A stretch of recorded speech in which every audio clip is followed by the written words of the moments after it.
प्रभु यीशु क्रिस्त में प्यारे भाइयों और बहनों, मैं आप सभी को ईश्वरीय करुणा का जीवन फल प्रार्थना पुस्तक के बारे में बताना चाहता हूँ। ये प्रार्थना पुस्तक शांति का राजा चैनल द्वारा प्रकाशित है और इस प्रार्थना पुस्तक का मूल्य मात्र 50 रुपए है और कोरियर चार्ज अलग से है। इस प्रार्थना पुस्तक में विभिन्न विषयों के ऊपर वचन दिए गए हैं और वचन के द्वारा प्रार्थना करना सिखाया गया है। जब आप वचन को पढ़ेंगे तो आपको प्रार्थना करना, वचन का रहस्य, वचन का मर्म समझ में आएगा। इसमें कर्ज से, बीमारी से छुटकारे के लिए, मार्गदर्शन के लिए, पवित्र आत्मा के लिए, हर एक चीज के ऊपर प्रार्थनाएं दी गई है।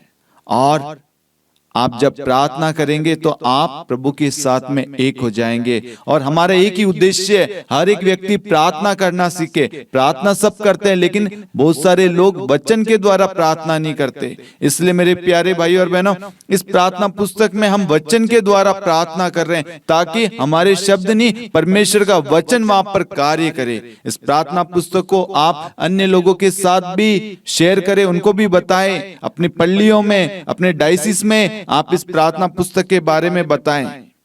यदि आप में से कोई भी इस प्रार्थना पुस्तक की प्रिंटिंग में किसी प्रकार से आर्थिक रूप से सहायता देना चाहते हैं, स्पॉन्सर करना चाहते हैं, तो आप दिए गए नंबर पर, जो आपकी स्क्रीन पर आ रहा है, उस पर आप हमें मदद कर सकते हैं। आप QR कोड को भी स्कैन कर सकते हैं। ये प्रभु के राज्य के लिए है। इस प्रार्थना पुस्तक को हमें हर घर तक पहुंचाना है, हर व्यक्ति के जीवन में वचन को पहुंचाना है। Hallelujah, hallelujah.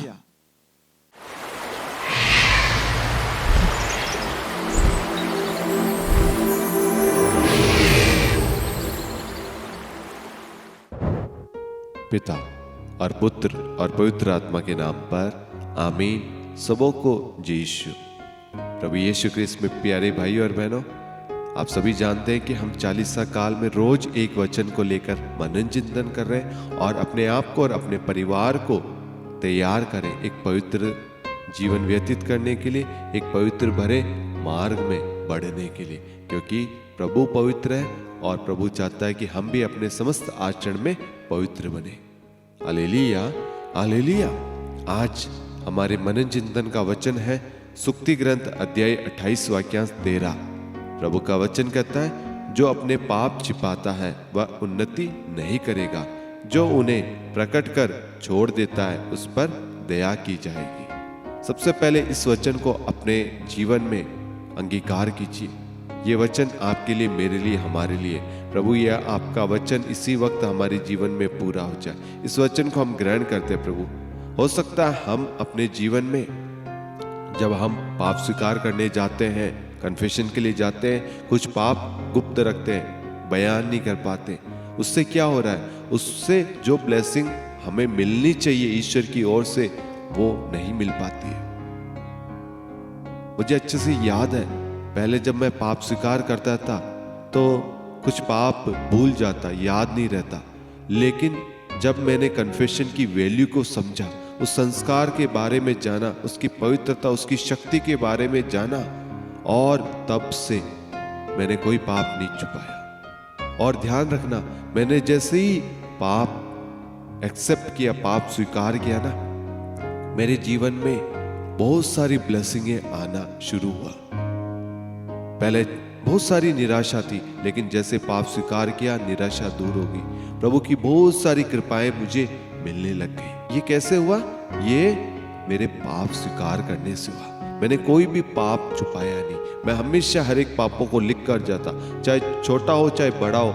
मैं हमेशा अच्छे से पाप स्वीकार करता। महीने में कम से कम 2 या 3 बार पाप स्वीकार करता हूँ। रिट्रीट देने के लिए जाता हूँ या कोई भी रिकॉर्डिंग हो, कुछ भी हो, पाप स्वीकार करता हूँ। इससे क्या हुआ? इससे मेरे जीवन में प्रभु की आशीष बरकरार रहती है। प्रभु की दया मेरे जीवन में, मेरे परिवार में बनी रहती है। आज बहुत सारे लोग होंगे जो अपने पापों को बयान नहीं करते, छुपाते होंगे। उसकी वजह से वो बीमारी से, तंगी से, बहुत सारी समस्याओं में, निराशा, दुख में, तकलीफ में, बहुत सारी चीजों में उलझे पड़े। क्यों? क्योंकि पाप स्वीकार नहीं करे, पापों को छुपा रहे।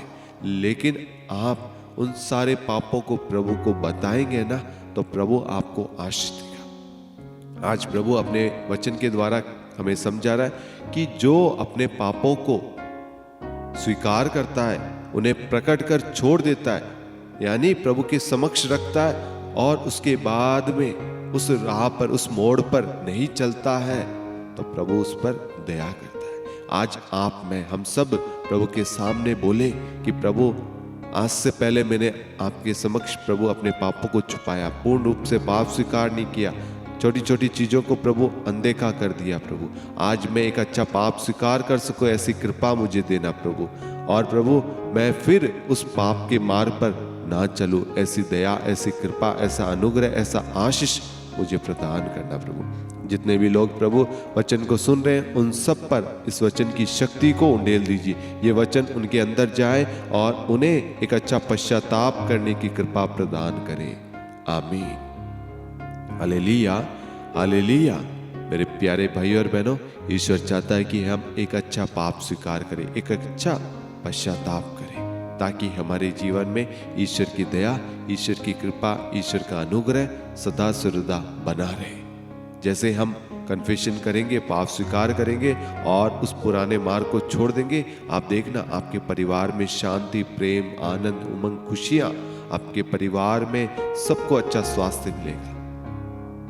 एक अच्छा पश्चाताप, एक अच्छा पाप स्वीकार करने से प्रभु दया करेगा। आप अवश्य इस प्रार्थना को अपने भाई बंधुओं के साथ, अपने रिश्तेदारों के साथ जहां कहीं पे भी शेयर कर सकते हैं, आप शेयर करना और उनको बताना। रोज सुबह 5:30 बजे शांति का राजा चैनल पर ये प्रार्थना आएगी। आप भी भाग लेना और दूसरों को भी इस प्रार्थना में जोड़ना। प्रभु आप सभी को बहुतायत में आशीष प्रदान करे।